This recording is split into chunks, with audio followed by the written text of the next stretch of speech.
You're a counselor. I am. You work with people who are at trying times in their life. Yeah. Could we start maybe with what makes somebody go to counseling? Like, it's not at the best part of their life that anybody ever walks into your office or calls you. Yeah. It's in some of the lowest points. And I want to understand that deeper because it's an important piece of the process. Yeah. What makes somebody go to counseling? Yeah, that's a great question. I think the specifics of each person's story is always quite unique to them. It would be impossible to give you like the nitty gritty, which I wouldn't even do anyways because of confidentiality and all those types of things. But what I can say is that, the felt human experience of being alone, like loneliness is at the root and the core of so many things. And it's interesting how with today's technology, we're often the most connected we've ever been, but we can also be the most lonely we've ever been. And also, thinking about even being in the Fraser Valley, we've been through some big ups and downs as a community with the floods that happened a couple years back in 2021. I was actually right on the front lines of doing mental health work with some of the farmers that were hit hardest by some of those circumstances. So I think that what usually brings people into counseling is a mix of loneliness, desperation, and sometimes it's even other people who have really encouraged them to come. And I think those people that encourage their loved ones to come to counseling because I'm so encouraged when sometimes people show up and they're not at the most extreme of where things are hard. But we definitely do see as well, like just this, feelings of hopelessness, things that feel really low. And also just, I think when things are hard and we have some sense of purpose and knowing how to go through it, we can sometimes be resilient in those experiences. But a lot of times it's that I've tried all the options. I got nothing else in my tool belt. And then they're coming in to try to develop more tools or find another path forward. I'm thinking about the high opioid crisis that we're facing right now. Yeah. Some of the challenges you've described with floods and all the challenges people are facing. And I'm wondering what a person should do in those dark circumstances. Like they go to counseling, but they also go to drugs. They also go to different coping mechanisms that you would never recommend for a person. Yeah. How do we make sure that people get the help they need in those darkest moments? Yeah. Well, I think that in some of those darkest moments, isolation and struggling by yourself is one of the hardest places to be. And a lot of times it takes a lot of courage to be vulnerable and actually share where you're truly at with someone that you know and trust. And so, I'm thankful for all of the public figures, the speakers out there that are trying to encourage more and more that we speak up sooner. I was really encouraged even with the Abbotsford Police Department a couple of years back. One of their officers was killed in action, and one of the broadcasts that the police chief gave was like, if you're struggling with something, take a knee. Like, take a knee and let someone know. One of the biggest resiliency factors against PTSD is the willingness to stay connected in community and to turn towards others and ask for help, which is crazy, right? Like you think that maybe resilience against PTSD would be like cognitive, like strength or grittiness. It's like there are so many relational aspects of what develops our resilience and helps us keep going in some of these really difficult times. So I think that, for even with opioid crisis and things like that, just being able to let your heart be moved by the reality of some of your circumstances and to listen to the people around you who have earned the right to speak into your story. Can you give some examples as to what drives people in that first day? I think of people who are in marriages that have failed. I think of people who have been struggling with addiction for some time, who are ready to try and do something else. What are some of the common reasons that people say, I had to pick up the phone and do something else? Yeah, a lot of times it is for a loved one, like their kids or their spouse or job stuff. Like it's become so intense that they've been on leave from work or some of the financial pressures these days are really, really challenging for folks with inflation and everything else going on. So they kind of get to this point of being just being stuck So it can be really heavy. And it also would probably be a bit of a disservice not to say that I've been really inspired by some people lately that do come in the middle range as well. Some people that are like, it doesn't always have to be super heavy, even though it can be at times. But a lot of times, the quicker you come in, the less time it takes to come back to a place of feeling like life is a little more stable and meaningful and worthwhile. So the quicker we catch it, the more hopeful the outcomes are. We hear the word trauma a lot. Yeah. And I'm wondering if you can put that in a context of somebody coming into counseling. Yeah.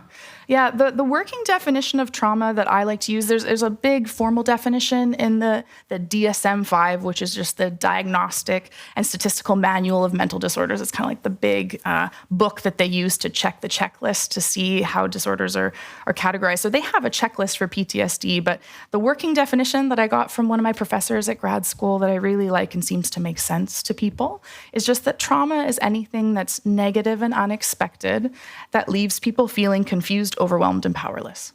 So that's why someone could go through a car accident and that could be really traumatizing for them. And another person could go through a similar severity car accident and maybe not be quite as traumatized.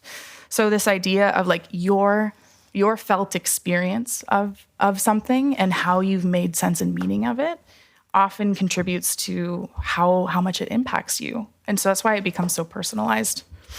One of the first steps, I think, for so many people is recognizing that there is a problem. Yeah. And so you have to kind of scale it on where you're at on the spectrum. Yeah. How bad is your circumstances out of 1 to 10? Yeah. 1 being everything's great, you're having a great night, eating pizza, Bannock, stuff like that. So with a good group of people. That's right. And then 10 is nothing seems to go right in my life. Yeah. On that scale. Yeah. Where are people at when they come to see you? Yeah.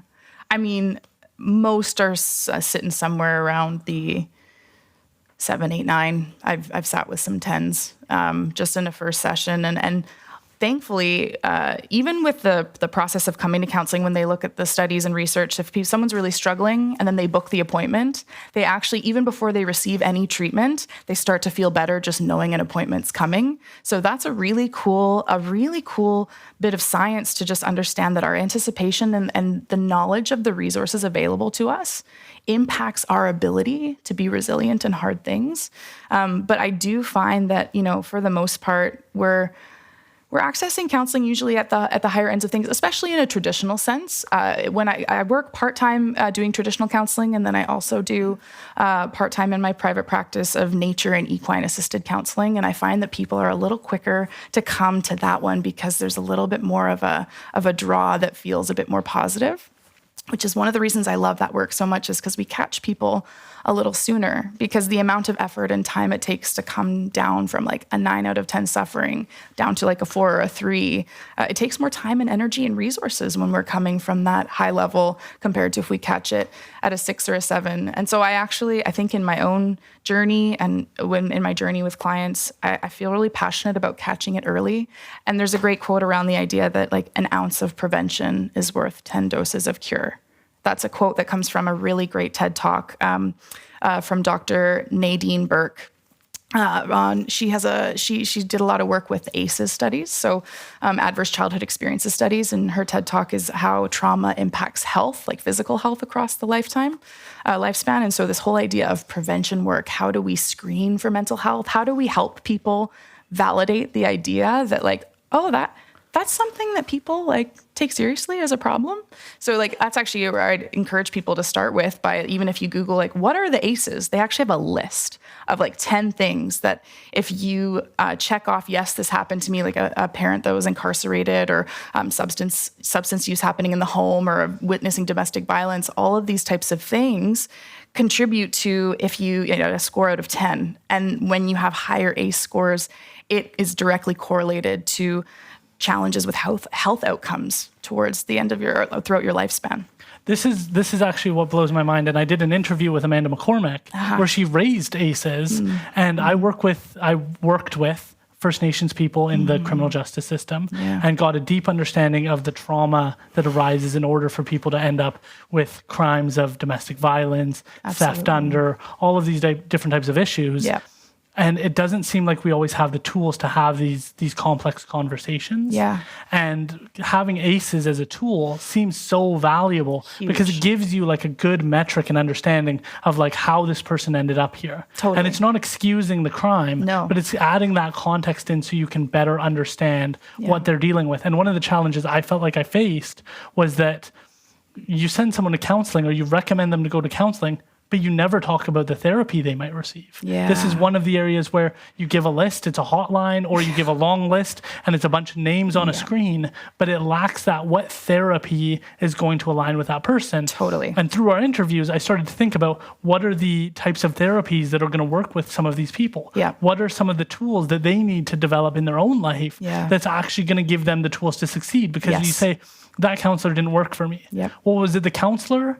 Or was it the therapy? And that's something it feels like we almost never talk about, which is the therapy. So can you lay out some of the therapies that people could choose from if they're looking at counseling? Yeah, that's a fantastic point. You know, even as you're describing that challenge of how, you know, sometimes you try therapy and you feel like it just didn't work. I'm reminded of an experience when I was in grad school and I did an internship at an equine facilitated wellness private practice, and we actually did a residential school survivors group, and we heard stories of how one woman was exposed. She had been offered free counseling, but it was exposure therapy from a cognitive perspective, where she was asked to retell her story over and over again until it just didn't bother her anymore, and it felt like such a mismatch for her. It really didn't work.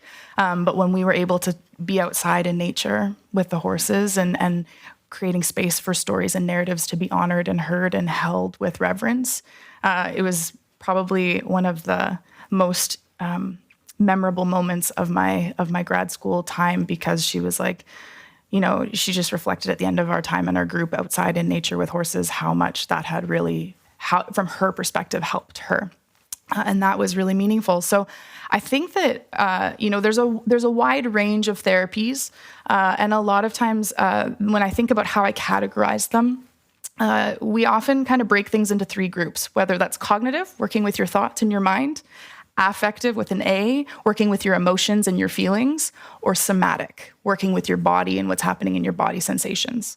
And all those three things are connected. And we tend to live and feel our best when we have skills and tools in all those areas.